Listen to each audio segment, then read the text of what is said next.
ಕುಣಿಗಲ್ ಶಾಸಕ ರಂಗನಾಥ್ ಬಗ್ಗೆ ನಿಖಿಲ್ ಕುಮಾರಸ್ವಾಮಿ ವ್ಯಂಗ್ಯ ಮಾಡಿದ ವಿಚಾರಕ್ಕೆ ಸಂಬಂಧಪಟ್ಟಂತೆ ಆ ರೀತಿ ಮಾತಾಡೋದಾದ್ರೆ ನಾನು ಮಾತಾಡಬಲ್ಲೆ. ವ್ಯಂಗ್ಯ ಮಾಡಿದ್ದ ವಿಚಾರಕ್ಕೆ ಸಂಬಂಧಪಟ್ಟಂತೆ ಪ್ರತಿಕ್ರಿಯೆ ಕೊಟ್ಟಿದ್ದಾರೆ. ಆ ರೀತಿ ಮಾತಾಡೋದಾದ್ರೆ ನಾನು ಮಾತಾಡಬಲ್ಲೆ, ಯಾವನವನು ಡಾಕ್ಟರ್ ಅಂತ ಎಂದು ಹೇಳಿದ್ದಾರೆ. ಬೆಂಗಳೂರಲ್ಲಿ ಕುಣಿಗಲ್ ಶಾಸಕ ರಂಗನಾಥ್ ಅವರು ಆಕ್ರೋಶವನ್ನು ವ್ಯಕ್ತಪಡಿಸಿದ್ದಾರೆ. ಅಲ್ಲ, ನನಗೆ ನಾವೆಲ್ಲ ಸಮಾಜಕ್ಕೆ ಅಂಜುವಂತ ಕುಟುಂಬದಿಂದ ಬಂದಿದ್ದೇವೆ. ನಮ್ಮ ಕುಣಿಗಲ್ ತಾಲೂಕಿನ ಜೀನ್ಸ್ ಬಗ್ಗೆ ಮಾತಾಡಿದ್ದಾರೆ.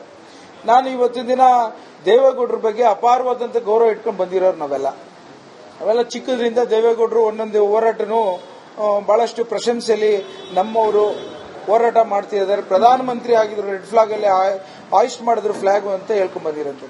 ಅವರ ಕುಟುಂಬದಸ್ಥನಾಗಿ ಕುಣಿಗಲ್ ತಾಲೂಕಿನ ಜೀನ್ಸ್ ಬಗ್ಗೆ ಮಾತಾಡಂತದ್ದು ಅದು ಶೇಷ್ ತರದಿಲ್ಲ. ಅದು ಆ ತರ ಅವ್ರು ಮಾತಾಡಂಗಿದ್ರೆ ಅದಕ್ಕೆ ನಾನಾ ತರ ಉತ್ತರಗಳು ನನಗೂ ಕೊಡಕ್ ಗೊತ್ತಿದೆ. ಇವತ್ತು ನನ್ನ ಡಾಕ್ಟರ್ ಬಗ್ಗೆ ಯಾವನೊಬ್ಬ ಡಾಕ್ಟ್ರು ಏನ್ ಆಪರೇಷನ್ ಮಾಡಿದಾನ ಅಂತ ಹೇಳ್ತಾ ಇದ್ದಾನಲ್ಲ, ನಾನು ಈ ಪ್ರಶ್ನೆನ ಇವತ್ತಿನ ದಿನ ಅವರ ಸೋದರ ಮಾವ ಡಾಕ್ಟರ್ ಚೆನ್ನಪ್ಪನ ಜೊತೆ ನಾನು ಕೆಲಸ ಮಾಡಿದ್ದೇನೆ 15 ವರ್ಷ. ಅವ್ರನ್ನ ಹೋಗಿ ಕೇಳಿ.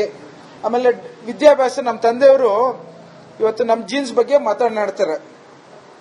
ನಮ್ಮ ಕುಣಿಗಲ್ ತಾಲೂಕಿನ ಒಬ್ಬ ರೈತನ ಮಗನಾಗಿದ್ಕೊಂಡು ನಮ್ಮ ತಂದೆಯವರು ಅಂದಕ್ಕೆ ಬೆರಳೆಣಿಕೆಯಷ್ಟು ಡಾಕ್ಟರ್ಗಳಲ್ಲಿ ಕಷ್ಟಪಟ್ಕೊಂಡು ಹೋಗಿ ಬ್ಯಾಂಗ್ಳೂರ್ ಮೆಡಿಕಲ್ ಕಾಲೇಜಲ್ಲಿ ಬರಿಕಾಲಲ್ಲಿ ಹೋಗಿ ಕಷ್ಟಪಟ್ಟು ಡಿಗ್ರಿ ತೆಗೆದುಕೊಂಡು ಡಾಕ್ಟರ್ ಆಗಿ ಸೇವೆ ಮಾಡಿ ಇವತ್ತು ಮದ್ದೂರು ತಾಲೂಕಲ್ಲಿ ಅವರು ದಿನ ಸ್ಕೂಲಲ್ಲಿ ರಜೆಗಳು ಕೊಟ್ಟಿರೋಂಥದ್ದು ಇತಿಹಾಸ ಇರೋಂಥದ್ದು ಗೌರವಯುತವಾಗಿ ಬಂದಿರೋಂಥ ಫ್ಯಾಮಿಲಿ ನಮ್ದು.